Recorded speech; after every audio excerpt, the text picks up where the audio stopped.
Interests and hobbies. It is very rewarding to have different interests and hobbies. Some people like to play computer games. Other people spend a lot of time watching television. There are people who would rather watch movies. Some people prefer more physical things. They would rather play a sport, like baseball, hockey, or basketball. Some people do exercises at a gym, or they just go for walks. There are many ways to exercise. They can ride a bicycle or lift weights. There are people who like to collect things. They can collect all kinds of different things.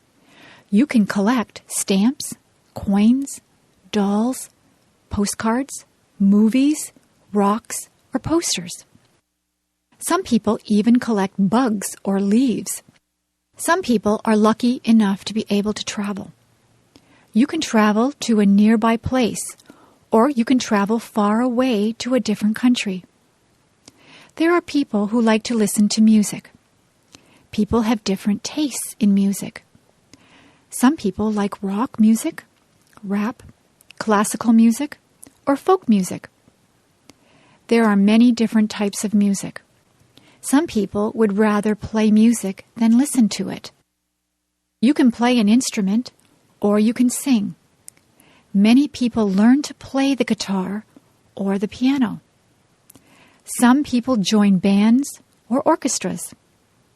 There are people who like to read books. There are a lot of different hobbies. It depends on what you consider to be fun. You can have more than one hobby or interest. It is good to be interested in a lot of different things.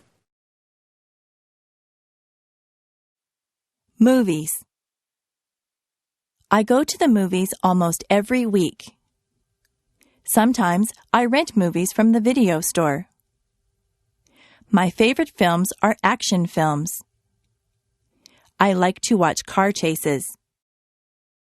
I like it when the bad guy has a shootout with the good guys. I like the good guys to win. I also like science fiction movies. I like things that take place in the future. I like movies that have aliens from different planets in them. Some of the science fiction movies can be silly and unbelievable. I don't like those ones. My mother likes dramas. She has a lot of favorite actors and actresses. She sometimes watches sad movies that make her cry. She also likes comedies. She laughs out loud if a comedy is very funny. My father likes horror movies. He likes movies with monsters in them. He also likes thrillers. I have watched some thrillers that keep you tense and on the edge of your seat. Sometimes I have to shut my eyes if the movie gets too scary. My brother likes animated films. In animated films, there are no actors, just cartoon characters. My brother goes to the movies on Saturday afternoons with his friends. He goes to the matinee. He gets popcorn, candy, and pop. He usually comes back with a stomach ache because he eats so much. Sometimes my father watches documentaries. Documentaries are about real things. You can learn a lot from watching a documentary. I watch documentaries with him sometimes, but I would rather see a good action film. Flowers. There are hundreds of different types of flowers. Most people like roses. Roses grow on bushes and they smell beautiful. You have to be careful that you don't prick your finger on a rose thorn. Roses come in many colors. There are red, pink, yellow, and white roses. In the spring, tulips are in bloom. In Ottawa, there are many tulips. Some people go there just to see all the tulips in the spring. Forget-me-nots are also spring flowers. They are tiny and blue. Lilies of the valley look like white bells. Many of the trees have blossoms on them in the springtime. The apple and cherry trees look particularly beautiful when they are in blossom. We have a blossom festival in my town. My neighbors like to plant geraniums, petunias, and marigolds in the summer. Some people plant sunflowers. Sunflowers grow very tall. They have bright yellow petals. All of those flowers grow best in the sunshine. If your garden is shady, you have to plant different things. Hostas grow well in a shady garden. Chrysanthemums are fall flowers. Chrysanthemums come in many colors also. There are purple, yellow, and white chrysanthemums. Flowers are good to give as gifts. Women like to receive a dozen roses on Valentine's Day. Carnations also make a nice gift. They have a very sweet smell. Many people give away lilies for Easter. Poinsettias are very festive at Christmas time. If someone goes to a dance, they often give their partner a flower to wear. Sometimes a girl will get an orchid from her date. If you go to a wedding, you will probably see a lot of flowers there. Flowers help to make places beautiful. The shopping mall. There are many different stores in the shopping mall. There are ladies' wear stores. They sell dresses, blouses, and many kinds of clothes for women. In the menswear stores, there are suits, ties, shirts, and slacks. There are also clothing stores that appeal just to teenagers. Some clothing stores only sell children's clothes. There is even a store that sells bathing suits and cover-ups for the beach or pool. There are lingerie stores that sell ladies' underwear and nightwear. There are hardware stores that sell tools. There are shoe stores. You buy shoes and boots in a shoe store. There are bookstores. You can buy a book on almost any topic at the bookstore. There are stores that sell compact discs. Those stores also have tapes and videos. There are sports stores that sell special shoes and clothes for sports. They also sell sports equipment and t-shirts and hats with the logo of your favorite teams. There are gift stores that sell all kinds of things that someone might want for their house. There are kitchen stores where you can buy utensils and pots and pans. Those kinds of stores also sell aprons and napkins and anything you might need for your kitchen. There is a movie theater at the mall. There is a jewelry store that has a lot of gold and silver jewelry. There is a hairdresser in the mall. Sometimes I go in there to get my hair cut. There are fast food places in the mall. You can get a quick lunch like a hamburger or some French fries. There are also fancier restaurants in the mall. You can sit down for a nice meal. There is a furniture store in the mall. You can buy a new sofa or bed at the furniture store. There are bulk food stores. At a bulk food store, all the foods are in bins. You take as much as you want and pay for it at the counter. There is even a telephone store and an electronics store at the mall. My brother's favorite store is the toy store. He could spend hours in there. There are also department stores at the mall.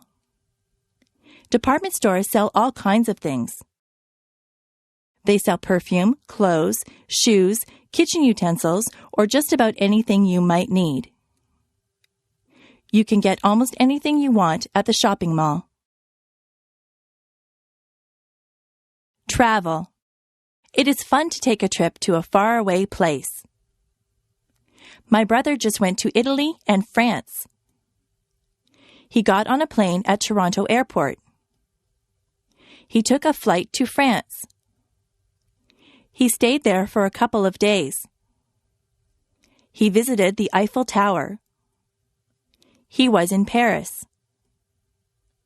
He said that he enjoyed the food in France. He then traveled to Italy. He saw many towns and villages in Italy. He went to Rome and visited many of the tourist attractions.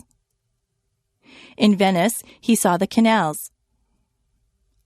He tried to speak Italian, but he is not too good at it. He said that the people were very helpful. They tried to understand him. He bought souvenirs for us when he was in Italy. He ate Italian food. He said that pizza in Italy is quite different from the pizza we eat here in Canada. He saw many streets that were made of cobblestones. He saw many old buildings. A lot of people in Italy travel around on scooters. He stayed at a very nice hotel in Italy. He was sorry when it was time to come home. My brother likes to travel. He likes to fly in airplanes. The airlines lost his luggage once. He was not too pleased about that. Next year, he would like to travel to England. Hot and cold. I notice that whenever it is summer, people complain about the heat. But whenever it is winter, people complain about the cold. It seems that people are never satisfied. I don't like the winter. It is usually much too cold for me. My teeth chatter, and my fingers turn numb whenever the weather gets cold. It is hard for me to warm up once I start to freeze. I try to wear layers of clothes, but winter winds go through my clothes no matter how much I wear. My feet feel like they are blocks of ice on a cold January day when I walk home from school. I would not like to live in a place that had cold climate all year long. I am not comfortable when it is too cold. I like the summer. Some people say that it is hot and sticky in the summer, but I don't mind the heat at all. I love to feel the warm sunshine on my skin. I like the freedom of not having to wear heavy coats and boots. I am the happiest when there is a slightly cool breeze that comes along to refresh you on a hot summer day. I could live in a place with a hot climate. I would enjoy that. Of course, when you are in a place with a hot climate, there are more bugs than in places with cooler climates. I don't care for bugs. Where I live, it is very humid. The heat and moisture combine to make it uncomfortable sometimes. It is nicer when the heat is high, but the humidity is low. It would be better if I lived somewhere where it was hot, but not humid. That would be just perfect.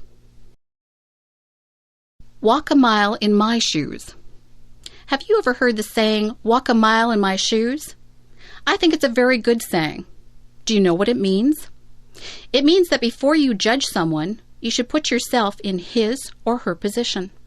For example, if someone was running in a race and they did very poorly and came in last, it wouldn't be fair to say, oh, he's just a terrible runner. You would have to look at all the circumstances that made the person lose the race. Maybe they pulled a muscle in their leg the day before. Maybe this is their very first race. Maybe they are not in good form because something isn't right in their lives. There can be so many things that affect a person's life, performance, and moods. If someone was very quiet at a party, you couldn't just assume that they weren't friendly. You don't know what is happening in their lives. They could be feeling ill, or they might have just had a bad experience. Nobody can know exactly how another person feels. Even if someone tells you what he or she is experiencing, you still won't fully understand what is going on inside the other person. Everyone perceives and feels things differently. To walk a mile in someone else's shoes is to try and understand things from that person's perspective. We are all shaped by the events that have taken place in our lives. No two people have gone through the exact same things. So, before you are quick to judge someone, stop and think about what it is that they might have gone through. You won't always understand why people do what they do, but you can try to understand and put yourself in their position. Joking. Joking is good. Jokes can be very funny. Jokes can also be hurtful. Jokes can be tasteless too. It is not an easy thing to find jokes that do not offend anyone. Some jokes make fun of different races. Those jokes are not funny. They are hurtful. It is not right to tell racist jokes. Many jokes use bad language or are about questionable subject matter. These jokes are also not acceptable. Many people are highly offended by rude jokes. What some people find funny, others will not. Comedy is a very personal thing. Some people like slapstick comedy. That is the kind of comedy that the Three Stooges use. Some people like very subtle humor. Some people will laugh at just about anything. Sometimes it is not appropriate to laugh, but you feel like laughing anyway. Did you ever see anyone fall down? Did you feel like laughing when they fell down? You were probably worried that they had hurt themselves, yet the way that they fell was so funny that you felt like laughing. It's not funny when someone falls, but you can't help but laugh even though you try to hide it. Jokes and comedy differ from culture to culture. Many people from other countries come here and don't understand our comedy. Jokes and comedies are often geared toward our environment. Sometimes comedians make fun of the things that we do in our day-to-day lives, like going to the bank or going grocery shopping. We can all relate to that. Being a comedian is not an easy job. Telling jokes and making people laugh is extremely difficult. Jokes are fun, and they are funny if they are good. Jokes can get you into a lot of trouble if they are inappropriate, and sometimes they're just not funny and nobody laughs. Here's a joke. Why does the cow wear a bell? Because its horns don't work. Do you get it? Do you think it is funny? Well, maybe it's not that funny. I told you that it was difficult being a comedian. Divorce. Mary's parents just got a divorce. Mary is very upset. She thinks that her parents don't love her anymore. She thinks that they got a divorce because of her. She is wrong. Her parents love her just as much as they always did. They aren't getting divorced because of Mary. Sometimes marriages just don't work out. It isn't really anyone's fault. Marriage isn't easy. It is hard for two people to stay together for a lifetime. Sometimes people change as they get older and they move on. Some people have perfectly good marriages and they stay together for their entire lives. Divorce doesn't happen because the parents don't love the children anymore. A lot of children feel that it is their fault, but it isn't their fault at all. Children neither cause the divorce nor can they prevent it. It is up to the parents. Divorce isn't the end of the world. Children can still see both parents and stay with them. Life goes on. Sometimes children can get new stepmothers or stepfathers. That can be a good thing. You just have to be understanding and know that your parents still love you. Life doesn't always go the way that we planned it, but it has its twists and turns. Life is an adventure. If your parents get a divorce, just be understanding. Know that they love you and that this is a hard time for them. It is a hard time for you too, but these things have a way of working themselves out in the end. If my fish could talk. I have a goldfish. He swims around in his bowl all day. He looks bored. I look inside the bowl and watch him. His mouth always moves. He looks like he is talking. I imagine what my goldfish would say if he really could talk. I think he would say, "Hey, I'm bored in this little bowl. Why don't you get me a bigger tank with more fish in it? I would like to have some friends to swim around with." I went out and bought a bigger tank for my goldfish. I put some plants at the bottom of the tank, and I got a miniature deep-sea diver to put at the bottom of the tank. I looked into the tank and imagined what my goldfish was saying. He seemed to be saying, "This is a nice tank. It's roomy in here and you decorated it well, but I still don't have any friends to swim with." I went to the pet store and bought 3 more goldfish. I put them into the tank. All of the goldfish seemed to look at each other. They swam near each other and seemed to be playing games. I knew which one was my goldfish because he has a black spot on his fin. I looked at him and imagined that he was talking again. He said, "This is great. I have a big new home and friends to swim with. These are nice goldfish that you brought home for me. Thank you." Goldfish can't really talk. I know that. I just like to pretend that my goldfish talks. He seems very happy now with his nice new home and his new friends. I don't think goldfish can smile either, but it looks like my goldfish has a smile on his face. How to avoid catching a cold. How many colds do you catch in a year? Most of my friends catch quite a few colds. They cough, sniffle, and sneeze. They carry around tissues and blow their noses all the time. Their eyes water and they have scratchy throats. I don't get many colds. In fact, I can go for a whole year and never catch a cold. This is why I consider myself an expert on how not to catch a cold. I'll tell you how to avoid catching a cold.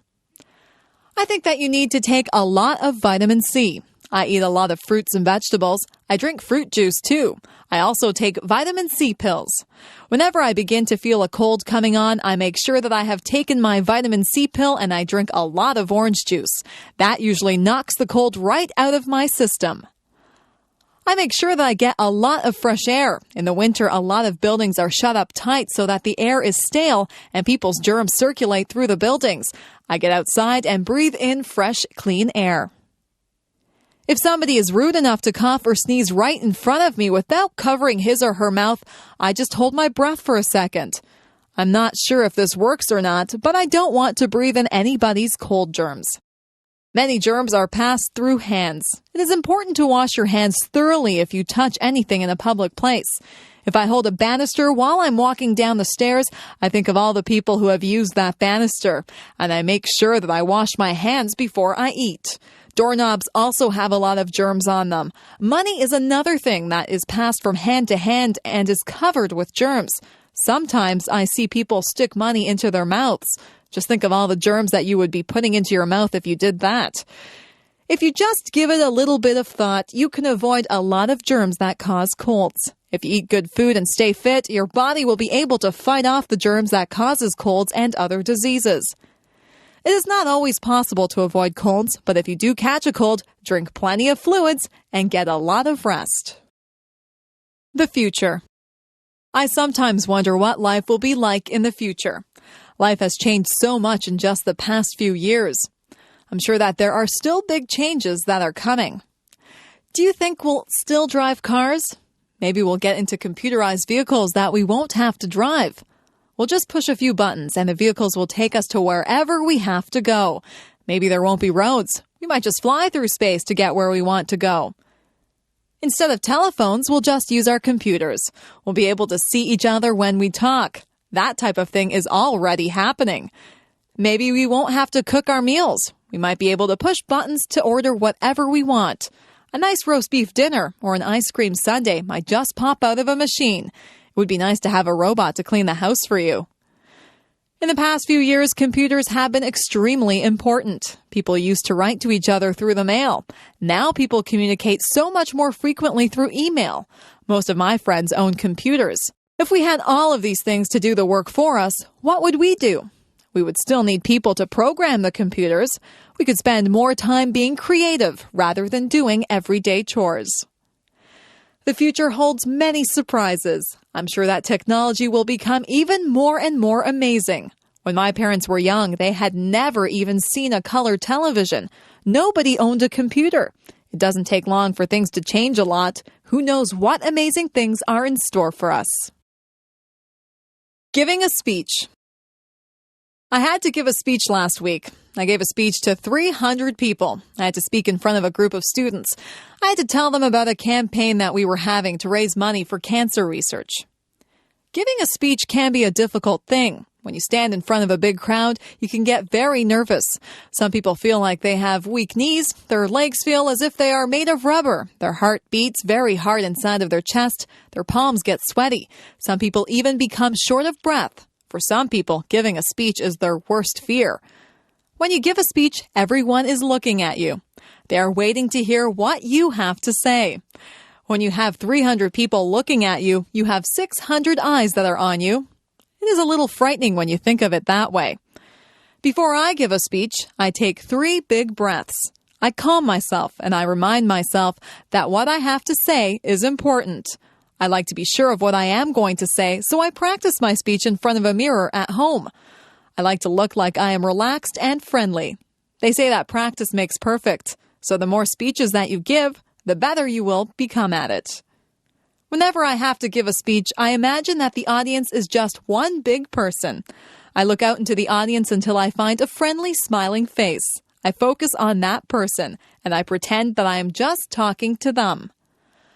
I've become used to giving speeches. I am more relaxed now than I used to be. People tell me that I do not look nervous at all. I like to hear that. Sometimes I do feel a little flutter of nervousness, but I just ignore it and do the best that I can. Giving a speech is not as scary as it appears to be. Anyone can do it with a little practice. Moving to another country. My friend Steve moved to another country. He had lived in Canada all his life and he moved to Japan. Life in Japan was very different for Steve than what he was used to. At first, Steve suffered from culture shock. His whole life seemed different. He was not used to the way of life in Japan.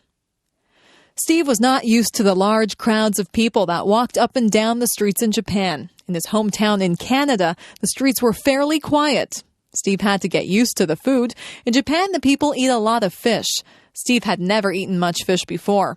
Steve wanted pizza, but it was expensive in Japan. Steve said that he had to adjust his eating habits. The people in Japan have different customs than we do here in Canada. Steve didn't want to offend anyone, so he had to learn the customs. He had to learn about what Japanese people considered polite and rude. Sometimes in a foreign country, you can do something to insult someone without even realizing that you are being rude. At first, Steve had trouble with the language. He said that the only way to really learn the language is to talk to people. Steve talked to a lot of people. He made a lot of mistakes, but people were patient with him, and they tried to help him with his Japanese. It wasn't long before Steve felt more comfortable in his new surroundings. You have to be willing to learn new customs and a new language if you move to another country. Steve feels very comfortable in Japan and in Canada now. He is thinking about going to another country now. He thinks that he might like to try and live in Italy. I'm sure that he would get over his culture shock very fast if he moved there. Moving to a new country can be difficult, but if you are willing to learn, it can be a very rewarding experience. My doll. When I was an infant, I got a rag doll. It was a very plain little doll, and it wore a clown outfit and a clown's hat. I used to take that doll to bed with me every night. I couldn't go to bed without my doll. My mother used to pretend that the doll was talking to me. She would make the doll dance and sing songs. I would talk to the doll. My mother would answer for the doll, but I was a baby, and I thought that the doll was actually talking to me. That doll was my best friend. I took her everywhere. One time I took her to a store with me, and I left her on a shelf in the store. We were halfway home when I realized that I didn't have my doll with me. I was very upset. My mother and I rushed back to the store. My doll was still there. I was so relieved. I hugged my doll and I promised myself that I would never leave her anywhere again. I couldn't imagine life without that doll. Through the years, the doll became less important in my life. I had other things to do, but the doll still sat on my bed during the day, and I still took it to bed at night. I gave that doll a lot of love when I was little. In fact, I love that doll so much that she looks tattered and torn now. There are parts of her face and hands that are almost worn away. I had a lot of other toys when I was little, but none of them were ever so important as that doll. I don't play with toys anymore, but that doll is still in my room. She sits in a special chair in the corner. I'll always have that doll. No matter how worn out she is, I'll always keep her and cherish her as part of my early childhood. I am curious. I am curious about many things. I would like to find the answers to a lot of questions that I have.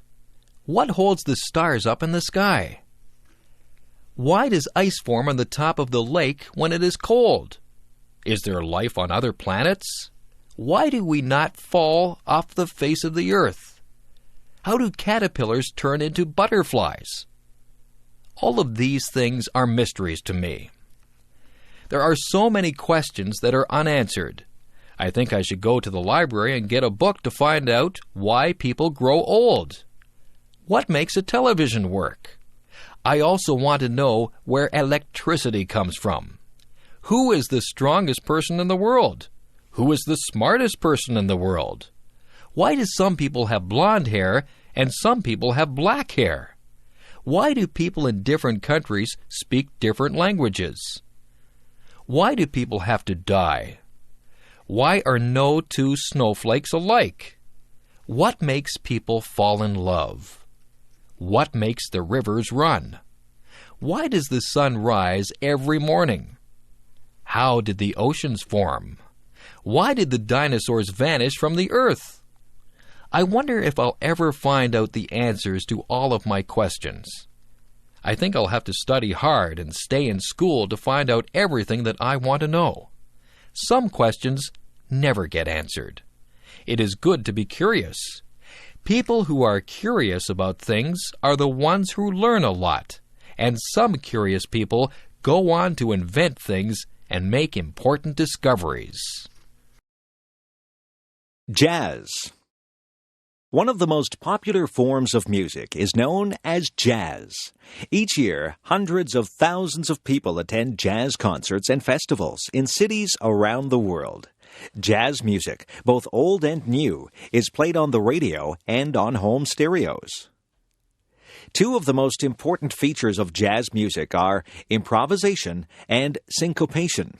Improvisation means that music is created spontaneously by the musician during a performance.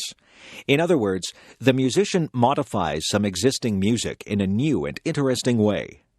Syncopation means that the regular patterns found in music may be broken up, with new accents and uneven patterns being created. The features of improvisation and syncopation are difficult to use with skill and require great creativity on the part of the musician. Jazz music originated in the southern United States during the late 19th and early 20th centuries. It was based on African American music that was derived in part from rhythms in Western Africa. The earliest jazz musicians were influenced by a music style known as ragtime, which was popular during the late 19th century. Jazz music also incorporated some aspects of a related kind of music called the blues. By the beginning of the 20th century, a fully developed form of jazz was being played in New Orleans, a city in the southern United States. Jazz musicians played instruments such as the trumpet, saxophone, cornet, and piano. Jazz soon became popular and was played on the riverboats that traveled along the Mississippi River. Some jazz musicians moved north to the city of Chicago, and young musicians in that city developed some new forms of jazz music. By the 1920s and 1930s, jazz was popular in many parts of the United States, and some musicians began forming large bands, comprising many musicians and many different instruments.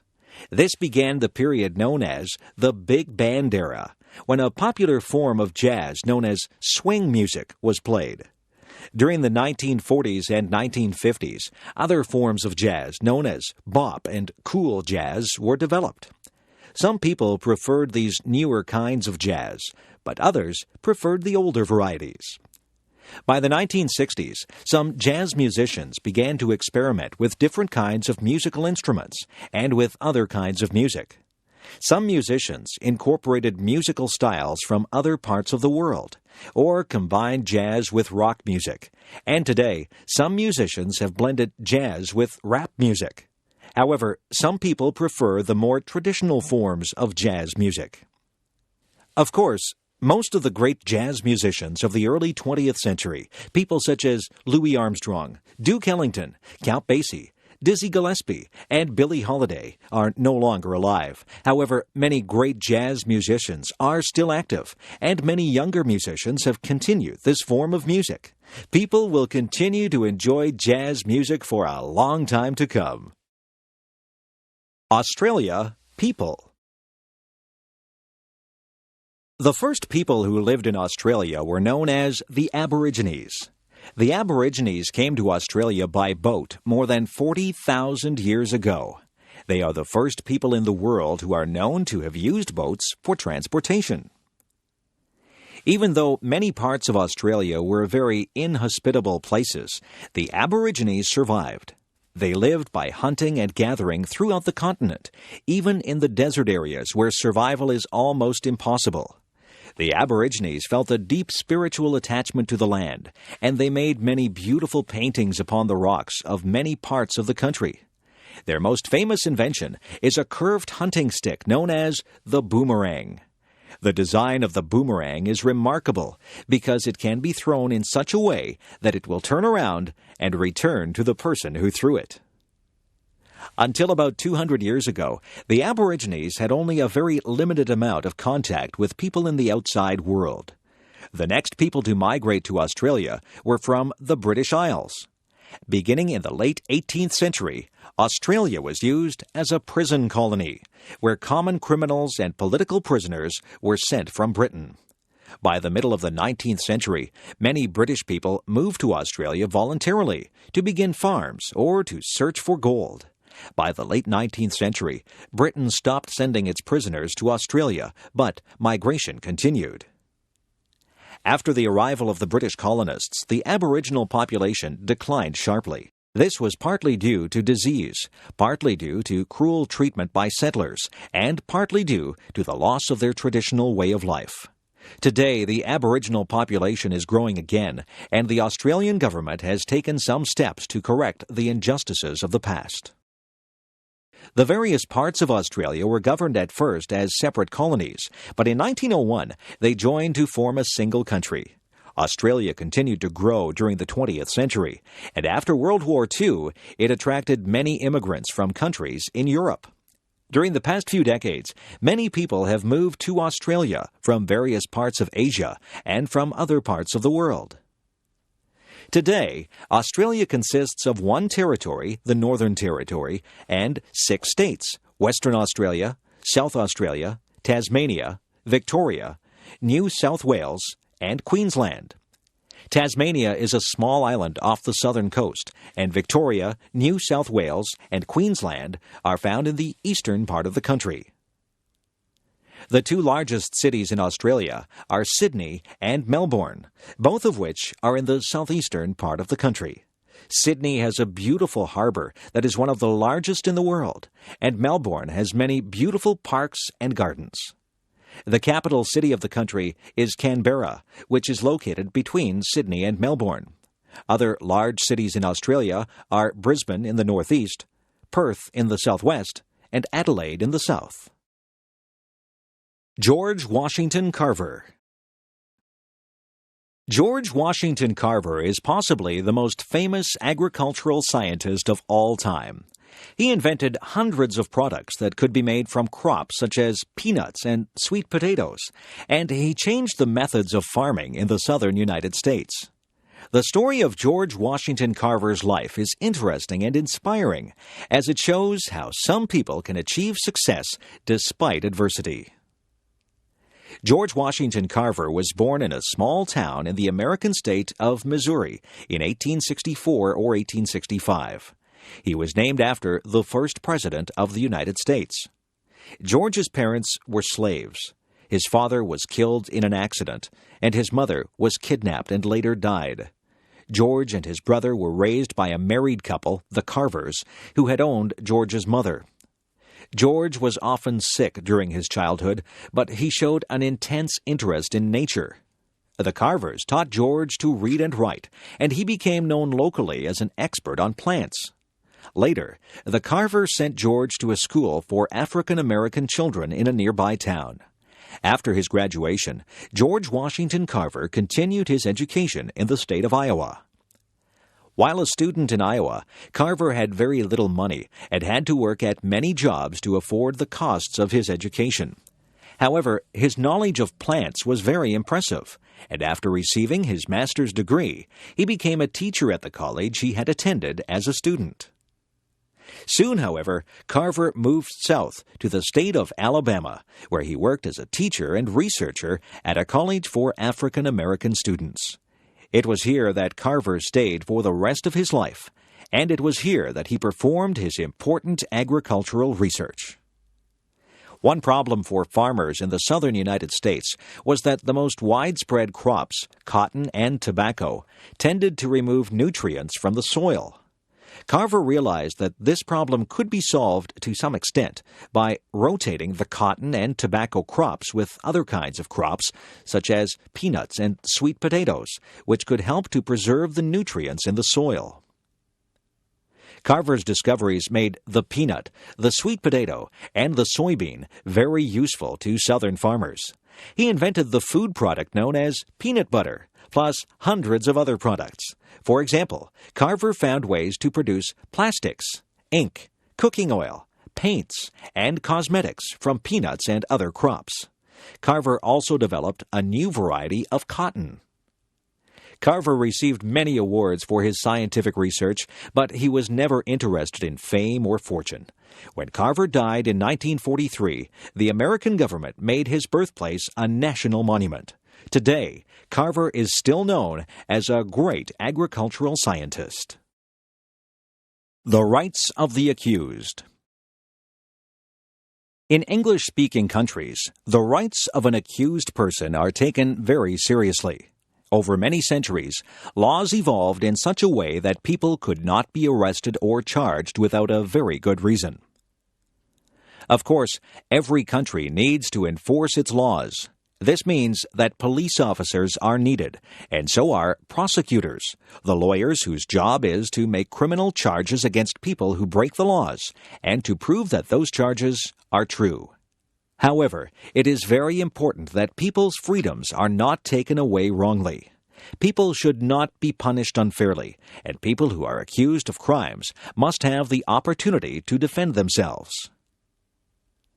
In some parts of the world, people can be arrested and imprisoned for long periods of time without any criminal charges being made against them.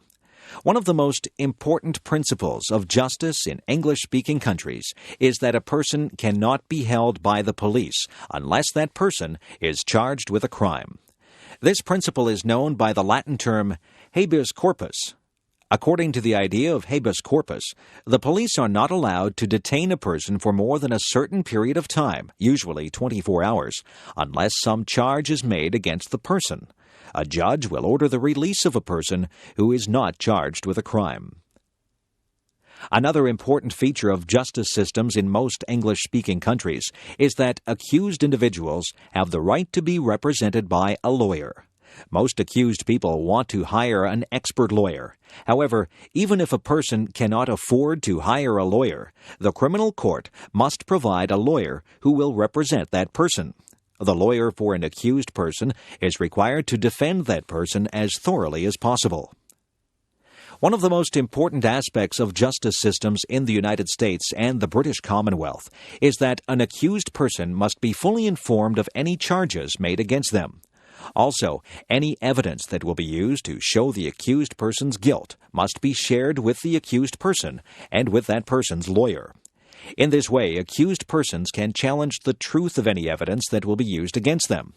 Similarly, any person who acts as a witness against an accused person can be cross-examined by the accused person's lawyer. This means that the statements of a witness can be challenged by the accused person. Another important element of most English-speaking justice systems is that evidence must be obtained fairly. Police officers cannot simply enter a person's home to look for evidence of a crime. They must first have a good reason to believe that a crime has been committed, and they must obtain permission from a judge to enter the person's property. This permission is called a search warrant. Because search warrants are required, people are free from arbitrary invasions of their property by police. Finally, another important aspect of most English-speaking justice systems is that trials must be held in public, where other citizens can watch the trial. An accused person is not tried secretly. Moreover, as discussed in another passage, the accused person has the right to be tried by a jury of other free citizens. All of these rules ensure that order can be maintained without taking away the freedom of innocent people. New York City is the largest city in the United States and one of the largest cities in the world. The city of New York has a population of over 7 million people, and the surrounding urban areas bring the total to about 20 million people. However, New York City is not merely a very large city. It is also known as one of the world's leading centers of financial, artistic, and media activities. Compared with most of the great cities of the world, New York is very young. The first permanent settlements were established during the 17th century by settlers from the Netherlands. Those people named their town New Amsterdam. Soon, the colony was taken over by English settlers who renamed the city New York. New York grew quickly, and by the 19th century, it was the largest city of the United States. New York was usually the place where new immigrants to the United States would arrive. In the 19th century, immigrants from Germany and Ireland were numerous in New York. In the early 20th century, New York City was the home of many Jewish immigrants and also immigrants from Italy. In addition, many African American people arrived in New York from other parts of the United States, and many persons came to New York from the American territory of Puerto Rico, a Spanish-speaking island in the Caribbean. In more recent decades, immigrants have arrived in New York from places all over the world. One of the most famous features of New York City is its dramatic skyline. New York has more tall buildings, called skyscrapers, than any other city in the world. Many of the tallest and most interesting buildings in New York, including the Woolworth Building, the Chrysler Building, and the Empire State Building, were constructed during the early decades of the 20th century. In addition to these impressive buildings, New York is also known for the huge bridges that join the island of Manhattan to the surrounding areas. The Brooklyn Bridge is the most famous of these remarkable and old bridges. Of course, New York is famous for much more than just its architecture. New York City's financial district, Wall Street, and its theater district, centered on Broadway, are the most important in the United States. Central Park is one of the world's great urban parks, and the art galleries, museums, and concert halls are among the greatest to be found anywhere. The United Nations has its headquarters in New York City. People around the world recognize the famous Statue of Liberty, which stands on an island in the harbor of New York, and the bustling Times Square, located in the Midtown Manhattan area. Visitors to New York find it to be an extremely busy, fast-paced city and are struck by the extremes of wealth and poverty that surround it. Many people love New York City, but even those who would not want to live in New York do agree that it is a very interesting place. California. By far the most populous state of the United States is California. Located in the southwestern corner of the United States, California is home to a great diversity of natural environments and cultural influences. In the year 2000, over 33 million people lived in California. California's many mountains and valleys produce a wide variety of climates and natural regions. In the interior, southeastern parts of the state are many areas of desert. For example, Death Valley, which is so deep that it is below sea level, is extremely dry. Temperatures in Death Valley sometimes exceed 50 degrees Celsius. Other valleys are more pleasant and hospitable places. In the Central Valley, many farms grow vast amounts of fruits and vegetables. California also contains many tall, snow-covered mountains. On the slopes of some mountains are forests that have very large trees. Some of the giant redwood trees of California reach heights of 100 meters or more. Many of the cities in California have Spanish names. This is because many of those cities began as religious missions that were started by Spanish priests. Mexico owned California during the early 19th century, but few Mexican people lived there. The United States gained control of California during the 1840s, and the discovery of gold brought many Americans and others to California. Today, California contains some of the largest cities in the United States. Within the greater Los Angeles area, one can find Hollywood, known as the movie capital of the world. Many rich people live in suburbs such as Beverly Hills, and many poor people live in other neighborhoods throughout the city. The Los Angeles area is home to over 15 million people, many of whom have immigrated to the United States from Mexico and from many Asian countries. Los Angeles is a very large city that has spread across a great area. As a consequence, the city has many traffic jams, and air pollution, or smog, is sometimes a problem. Further north is the city of San Francisco, one of the most beautiful cities of the United States. The image of the Golden Gate Bridge, which crosses the harbor of San Francisco, is famous around the world. Also famous are the hilly streets of San Francisco and the trolley cars that provide transportation along them. San Francisco's Chinese community is one of the largest in North America, and the city also contains a vibrant artistic and cultural life. San Francisco was destroyed by an earthquake in 1906 and was damaged again in 1989. California has always had a special place in the imagination of Americans. This is hardly surprising, given the variety and diversity of this vast state. Scotland. Scotland is the country that is located on the northern part of the island of Great Britain. The Scottish people are one of the four main nationalities of the British Isles, together with the English, the Welsh, and the Irish. Scotland and its people have played an important part in the history of the English-speaking world. Scotland can be roughly divided into two main regions. The lowland areas in the southern part of Scotland contain most of the population and the two main cities, Edinburgh and Glasgow. Most of Scotland's agriculture and industry are located in the lowland areas. The highland areas, together with the islands that lie off the coast of Scotland, are not so heavily populated.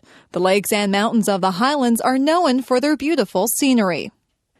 One of the main themes of Scottish history is conflict with England. During the Middle Ages, the English and Scottish kings were often at war. Around the year 1300, the Scots repelled some invasions from England. During the 1600s, though, Scotland and England had the same king, and the countries were officially joined as the United Kingdom in 1701.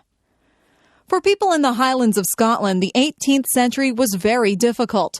Most people worked as farmers on land that was owned by a few wealthy landlords. The landlords decided that they could make more money on the land if they evicted the farmers, so many of the farmers were forced to leave. The Highlanders rebelled against the king in 1745, but they were defeated. During the 18th and 19th centuries, many people left the Highlands of Scotland. They moved to the United States, Canada, Australia, and New Zealand. During the 19th century, Scotland was the first country to have universal public education for children. The country produced a great number of famous scientists and inventors during that time. Scotland is famous for its national costume. This costume includes the kilt, which is a knee-length skirt worn by both men and women. The kilt is made from a fabric that contains stripes of different colors and widths, which cross over each other to produce a pattern that is called a tartan. In the Scottish Highlands, groups of related families called clans have their own unique tartan.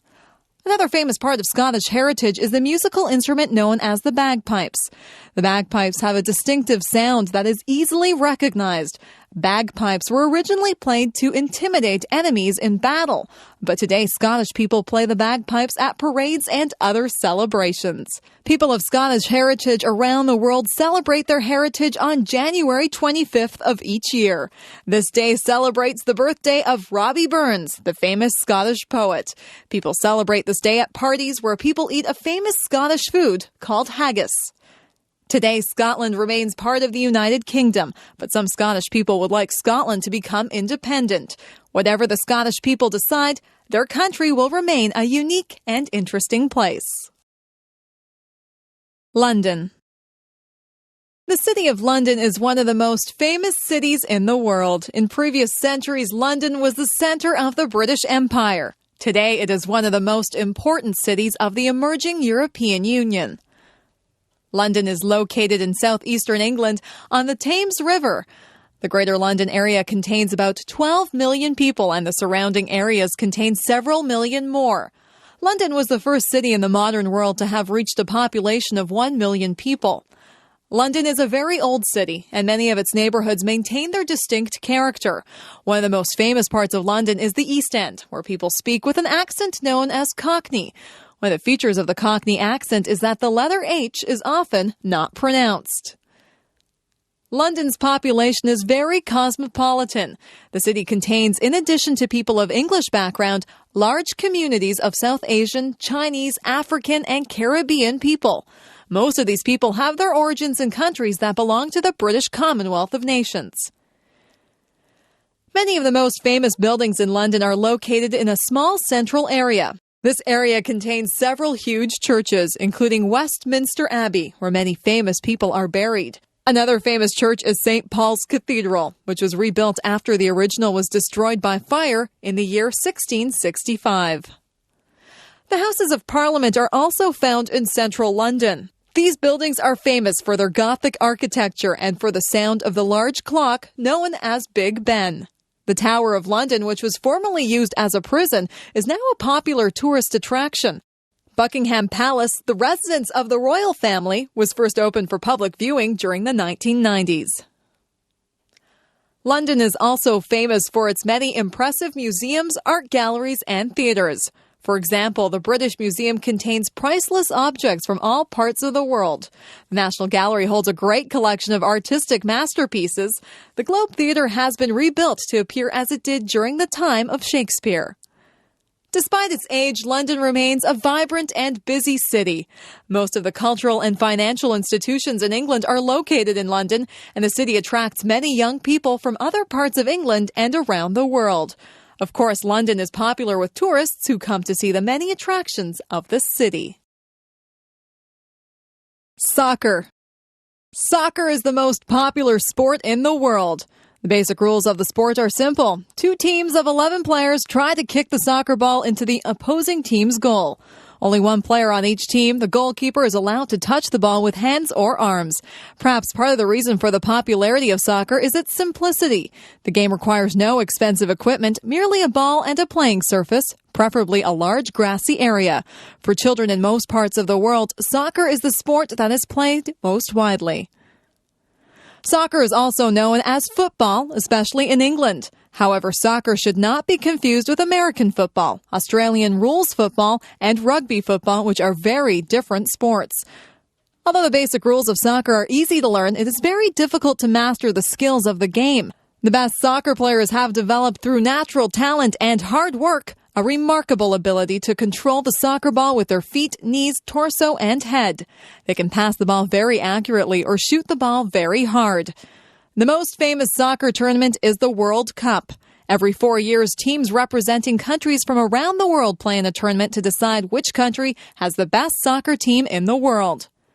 Because soccer is such a popular sport, it is not possible for every country in the world to be represented at the World Cup tournament.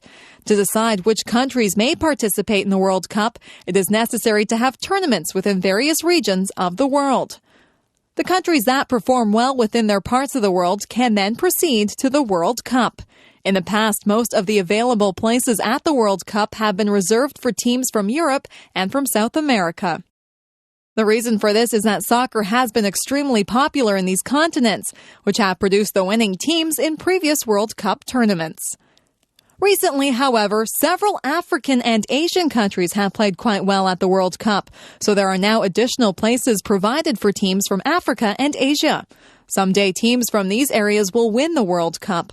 However, there will no doubt be strong competition from countries that have traditionally had very strong teams, such as Argentina, England, Brazil, France, Germany, Italy, and the Netherlands. In many parts of the world, soccer has been an increasingly popular sport for women. There are now many soccer leagues and tournaments available for women athletes, and it seems likely that the number of women who play soccer will someday equal the number of men who play soccer. Among children in many parts of the world, soccer is equally popular for boys and girls. Extinctions. Ever since human beings appeared on the earth, we have had a serious impact on other living things. One of the most serious results of the human presence has been the extinction of other species. Since the arrival of humans, many species of animals and plants have died out as a result of human activity. The extinction of species is a serious problem. When certain species are eliminated, this may disrupt the balance of nature, leading to overpopulation of some species and extinction of others. These changes may have an impact on humans. Also, some of the species that become extinct might have had benefits for human beings. For example, scientists believe that some of the plants growing in rainforest areas might be valuable for treating human diseases. If these plants become extinct as a result of human activity, then these treatments will never be found. The earliest extinctions caused by humans occurred very long ago. Modern humans emerged in Africa over 100,000 years ago, and some of those people migrated to other parts of the world. When they reached new areas, they found that it was very easy to hunt the large animals, which had not previously been hunted by humans. As these prehistoric people moved into Europe, Australia, and the Americas, they killed large numbers of large animals. Within a few hundred years, many species of animals had become extinct. For example, prehistoric people reached New Zealand less than 1,000 years ago, but they soon hunted a huge bird called the giant moa to extinction. With the beginnings of modern technology several hundred years ago, many other species were driven to extinction. Hunters armed with guns were able to kill vast numbers of animals. In North America, this led to the extinction of bird species such as the passenger pigeon, which had previously been very numerous. Other species were nearly wiped out, such as the large prairie mammals called bison. There were once millions of these animals, but now only a few thousand remain. Today, many more species of animals and plants are going extinct. Sometimes this happens because of human expansion into areas that are the habitat of certain species. When people clear a forest, some species may be lost. In the near future, many other extinctions are possible or likely. In some cases, the problem is due to human greed. For example, some people buy ivory that is taken from the bodies of animals such as elephants or rhinoceros. Hunters sometimes kill these animals simply to take their ivory, and the result is a tragic decline in populations. Another example involves bears in North America. Some people buy the sexual organs of these animals for use as aphrodisiacs or sexual stimulants. The result is that hunters kill bears simply to obtain these organs, and this leads to a reduction in the number of bears. Fortunately, many countries have laws to prevent the hunting of species that are facing extinction, known as endangered species. However, some hunting of these endangered animals continues. Only by refusing to buy the products that are made from endangered species can we prevent this terrible crime.